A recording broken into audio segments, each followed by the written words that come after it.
Así que bien, lo quiero presentar entonces formalmente a Joaquín Algranti.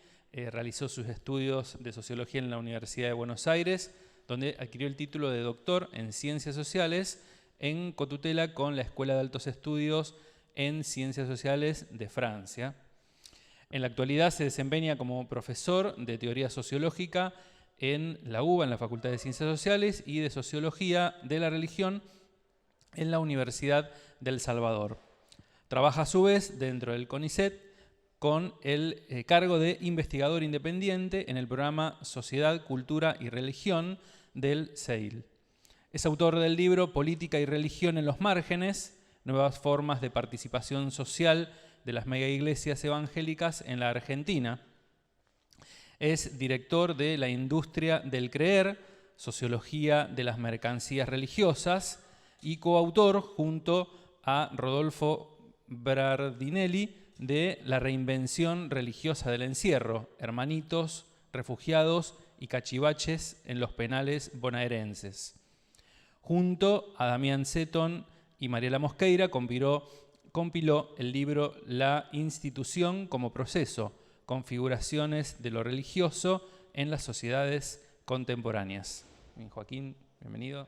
En primer lugar, quería agradecer a Viviana por la invitación a participar de este conversatorio y felicitarlos, por supuesto, por el lanzamiento de la revista interdisciplinaria de teología. Siempre tiene una cuota de heroísmo, ¿no? Y es una apuesta al futuro importante fundar una revista. Así que, bueno, felicitaciones por ese proyecto.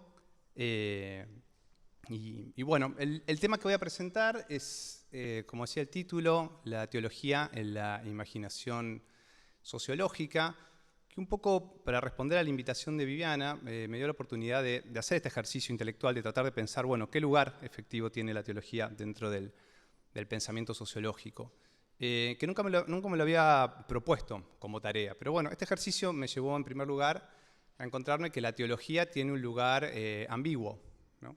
Ambivalente, irresuelto, podríamos decir. Y esta ambigüedad de la teología, mirada desde la sociología, tiene que ver con dos proyectos, dos programas fuertes, ¿no? que marcan, ¿no? el ritmo de la sociología desde sus inicios, que son muy diferentes y que mantienen distintas formas de relacionamiento con la teología, ¿no? Por un lado, la sociología encuentra entre una de sus tradiciones formativas de la disciplina al positivismo, ¿no? Al positivismo pensando en esa línea, ¿no? que va de Saint-Simon a Comte, pasando después por Durkheim y la Escuela Francesa de Sociología de fin del siglo XIX y principio del siglo XX, y después la refundación, ¿no? después de la posguerra. Y para el positivismo, sobre todo para Comte, digamos, y sus cursos de filosofía positiva, la teología aparecía como un estadio inicial, ¿no? en el desarrollo del espíritu humano, que después era seguido por otro estadio metafísico, ¿no? y después por un estadio positivo, en donde se alcanzaba la forma de conocimiento más perfecta. Y esa forma de conocimiento más perfecta, que era la científica, desde este enfoque, es una forma de conocimiento que por definición es empírica, ¿no? Entonces, que trata de producir un hecho científico. El hecho, ¿no? de que sea un conocimiento empírico significa que los enunciados, los argumentos de la ciencia deben ser puestos a prueba, constatados, refutados, y en la medida que se comprueban, ese conocimiento, como es empírico, se acumula, ¿no? y produce un mayor saber sobre distintas áreas.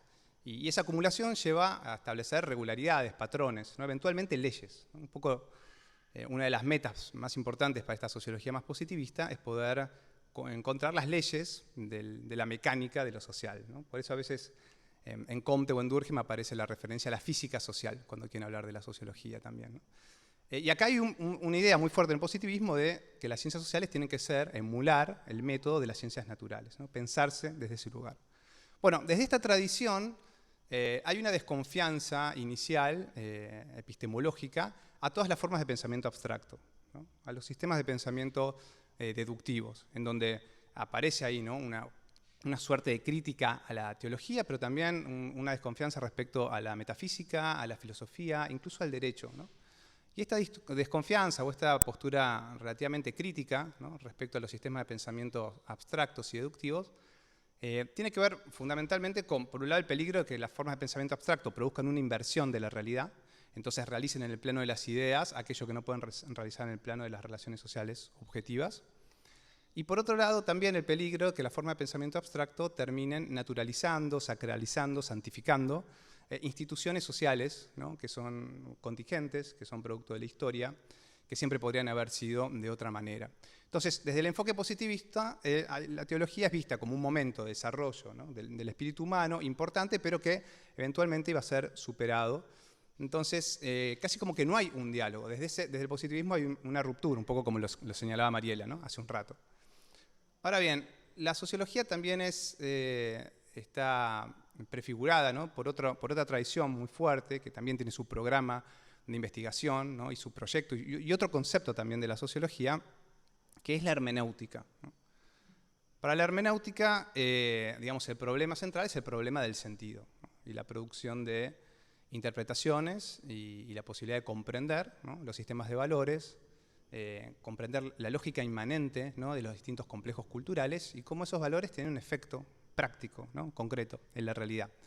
Entonces la hermenéutica se preocupa por esta pregunta, ¿no?, por el problema del sentido, por la comprensión, por la interpretación, ¿no? Y hay una idea desde la hermenéutica más vinculada a la posibilidad de romper con las ciencias naturales, ¿no?, y pensar justamente que las ciencias sociales tienen otro marco lógico completamente diferente. Desde una postura más hermenéutica es donde se producen las primeras articulaciones, ¿no?, los orígenes del pensamiento sociológico con la teología. La hermenéutica ve la teología, ¿no?, un sistema de pensamiento que hay que comprenderlo primero en sí mismo, en su lógica interna, ver también cuáles son los efectos prácticos que tiene, y un paso más, porque un enfoque informado desde la hermenéutica para la sociología lo que trata de hacer es un poco captar, ¿no?, aquellos secretos que conoce la teología sobre el mundo social y tratar de traducirlos, ¿no?, en términos sociológicos, ¿no?, un poco ese esfuerzo de captación y de traducción. Pensando muy brevemente, se me ocurrían tres conceptos que son claves en la sociología y que están completamente informados por la teología, más vinculados a esta tradición, ¿no?, hermenéutica. El primero de ellos, pensando en Max Weber, ¿no?, y en el historicismo alemán, tiene que ver con el concepto de carisma, ¿no?, que es un concepto que Max Weber toma de Troeltsch, que es teólogo, y que, bueno, lo lleva para la sociología, el carisma como la forma de pensar cómo se lleva adelante la producción social de lo extraordinario vinculado a una persona, a un individuo con ciertas cualidades, pero también a una circunstancia, a una situación, a un cargo, ¿no?, y también cómo lo extraordinario está relacionado con ciertas formas de autoridad, ¿no?, y produce relaciones de dominación específicas. Un poco la astucia de este argumento en relación al carisma es la posibilidad de pensar el carisma por fuera de la religión y encontrar también esta forma de dominación, de esta forma de relación social en la política, en la cultura, en el arte, bueno, en distintos dominios, ¿no? Entonces el carisma, un concepto que venía de la teología, sociologizado y que tiene un potencial heurístico enorme para entender distintos fenómenos sociales. Otro concepto que se me ocurría también, pensando así rápido, es el de teodicea, ¿no?, que es un concepto que está ahí en diálogo entre la teología y la filosofía, ¿no?, con Leibniz. Y cómo la teodicea supone, bueno, esta construcción de justificaciones y racionalizaciones y argumentos sobre la acción o inacción, ¿no?, de Dios. Un poco la teodicea viene a tratar de responder la pregunta de por qué a las personas buenas le pasan cosas malas, ¿no?, esa disparidad entre mérito y destino, cómo ser que alguien que cumple con todos los preceptos de pronto se encuentra que las cosas no le salen. Y el concepto de teodicea es también reintroducido en la sociología, bajo la idea de sociodicea, para captar dentro de la cultura distintos procesos, ¿no?, de justificación, ¿no?, y explicaciones, ¿no?, para ver qué ocurre con las biografías individuales. Entonces hay teodiceas de distinto tipo. Pienso, por ejemplo, de manera rápida, cómo el mundo económico produce sus propias teodiceas, sus propias sociodiceas, para explicar por qué las cosas te van mal, ¿no? La meritocracia es una suerte de teodicea del neoliberalismo, si quieren, ¿no? O sea, por qué alguien fracasa en algún sentido. Y así como uno lo encuentra en el mundo económico, uno lo puede encontrar en otros espacios de producción de creencias sociales. Entonces hay un potencial heurístico enorme en ese concepto llevado desde la teología hacia la sociología. Y un último concepto que también es interesante es la noción de hábitus, ¿no?, que uno la tiene asociada sobre todo a la obra de Bourdieu, el concepto de hábitus lo que trata de hacer es encontrar un principio unificador de las conductas, ¿no? En vez de pensar que las conductas son caóticas, anárquicas, asistemáticas, el hábitus lo que trata de explicar es, bueno, cómo la conducta está vinculada a cierta posición en la estructura social. Ahora bien, este concepto de hábitus, Bourdieu probablemente lo saque de los antecedentes cercanos del principio del siglo XX que tienen que ver con, bueno, con la Escuela Francesa de Sociología, porque está muy presente en la obra de Durkheim, ¿no? En la filosofía disposicional de la acción de Durkheim. Está presente también la fenomenología de Merleau-Ponty, de Husserl. Está presente en el historicismo, es un concepto que está en la obra de Weber. Pero si uno va más atrás, se va a encontrar que el concepto de hábitus en realidad aparece en su traducción al latín en la obra de Tomás de Aquino, ¿no? En el siglo XIII, cuando Tomás de Aquino traduce, ¿no? El concepto de exis de Aristóteles y lo traduce como hábitus. Entonces, desde las discusiones escolásticas medievales del siglo XIII se da este proceso de traducción, ¿no? de ciertos conceptos de la obra de Aristóteles por Tomás de Aquino. Entonces es súper interesante cómo un concepto nace en la filosofía griega, pasa por la teología medieval y después llega, ¿no? a la sociología moderna y es apropiado, ¿no? y es resignificado, ¿no? Entonces hay líneas de continuidad y líneas de ruptura, ¿no? Entonces el concepto de hábitus tiene una larga historia y es muy potente y supone un diálogo con la teología. Y uno podría agregar aún más y decir, bueno, el concepto de hábitus viene a tratar de superar la antinomia entre objetivismo y subjetivismo, ¿no? Viene a tratar de producir una explicación sobre la acción que no sea ni puramente basada en las estructuras, ¿no? ni tampoco basada en el individuo, en solitario, ¿no? Y acá también uno puede encontrar reminiscencias teológicas en los debates entre la predestinación o el libre albedrío, ¿no? También, ¿no? la teología produce una reflexión en torno a esa situación, ¿no? Y la explica con otras palabras, en otros términos. Predestinación o libre albedrío se puede traducir después, jugando un poco con los términos, en esta oposición entre el actor y la estructura, ¿no? ¿Cómo explico la acción? Lo mismo podríamos seguir y encontrar otros conceptos como la ortodoxia heterodoxia y ver cómo la doxa, que son las opiniones, las creencias, están todo el tiempo en disputa sobre distintas definiciones de lo verdadero y lo falso. Pero bueno, no me quiero extender.